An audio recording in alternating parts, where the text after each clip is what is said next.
Hello everyone, let's start with units and measurements. तो हम यहाँ पे बात करेंगे आज सिर्फ यूनिट्स के बारे में।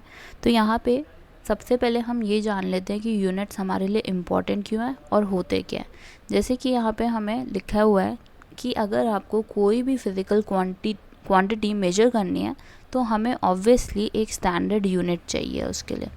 अब जैसे यहाँ पे एक एग्ज़ाम्पल के रूप में दिया हुआ है कि 5 मीटर की लेंथ है इसकी वायर की।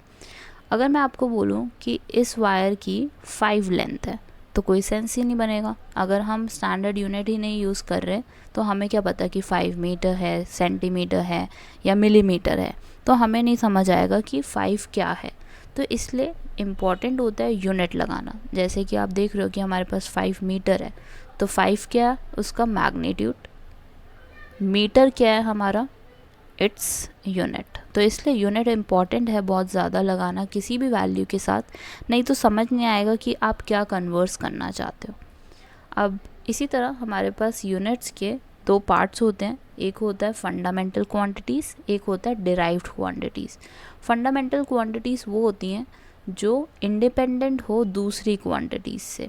ऐसी क्वांटिटीज़ जो इंडिपेंडेंट हैं दूसरी क्वांटिटीज़ से, मतलब कोई उनका रिलेशन नहीं हो सकता आपस में।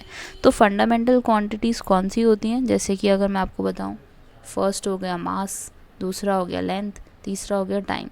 ये ऐसी 3 क्वांटिटीज़ हैं जो किसी के ऊपर भी डिपेंड नहीं करती। तो इसी वजह से इनको क्या बोला जाता है, फंडामेंटल क्वांटिटीज़। नेक्स्ट है आपका डिराइव्ड क्वांटिटीज़। डिराइव्ड क्वांटिटीज़ ऐसी क्वांटिटीज़ हैं या यूनिट्स हैं जो कि डिराइव होंगी फंडामेंटल क्वांटिटीज़ से।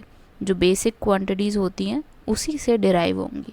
जैसे एक सिंपल सा एग्जांपल लेते हैं फोर्स का, तो मास इनटू एक्सेलरेशन।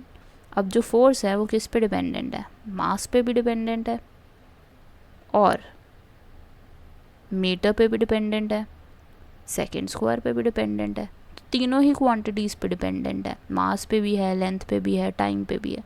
इसलिए फोर्स को आप क्या बोलोगे, डिराइव्ड क्वांटिटी। मास, लेंथ और टाइम को आप डिराइव्ड क्वांटिटी नहीं बोल सकते क्योंकि they are independent of other quantities. Next part देखते हैं। ये तो हो गया फंडामेंटल क्वांटिटीज़ और डिराइव्ड क्वांटिटीज़ के बारे में। नेक्स्ट है आपका मेन सिस्टम ऑफ यूनिट्स। तो एक होता है CGS यूनिट। CGS का मतलब होता है कि सेंटीमीटर यूज़ होगा, ग्राम यूज़ होगा, सेकेंड सिस्टम यूज़ होगा। FPS होता है फुट, पाउंड और सेकेंड सिस्टम। MKS होता है मीटर, किलोग्राम, सेकेंड सिस्टम। तो इंडिया में मोस्ट कॉमनली कौन सा यूज़ होता है, MKS, मीटर, किलोग्राम और सेकेंड सिस्टम में हम बात करते हैं। SI सिस्टम का इम्पोर्टेंस क्या है कि हम अगर दूसरी कंट्री से कन्वर्स करना चाहें कि हाँ हमारे पास 5 एम्पेयर करंट आता है या कुछ ऐसे जो भी बात करना चाहें, तो इसलिए इंटरनेशनल सिस्टम का यूज़ किया जाता है विच इज़ SI सिस्टम।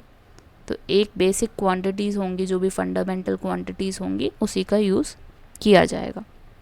जैसे हमारे पास इन टोटल 7 बेसिक क्वांटिटीज़ होती हैं SI सिस्टम में, that is mass, length, time, temperature, luminous intensity, electric current, amount of substance. आपने इसमें से सारे ही सुने होंगे, उनके SI यूनिट भी पता होंगे।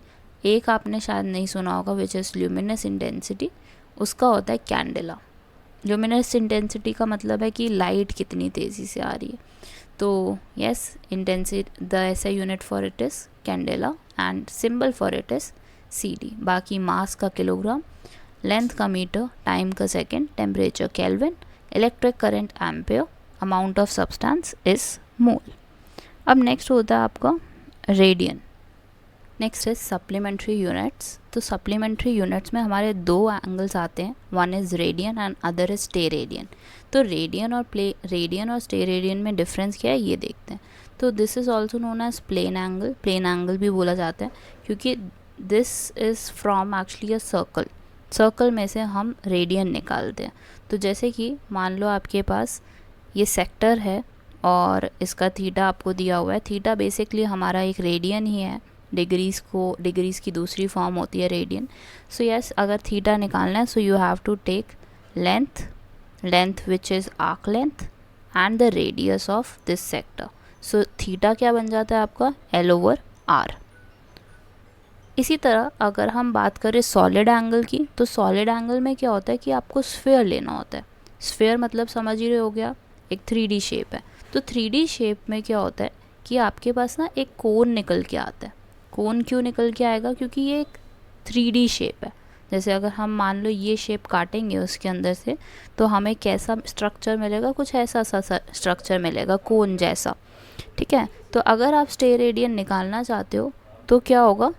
ए एरिया ओवर रेडियस स्क्वायर, मतलब कितना एरिया यहाँ से इन्होंने कवर किया और डिस्टेंस कितना है from centre to this radius. So A over r square is the steradian. So yes, this is all about units. Thank you for watching this video.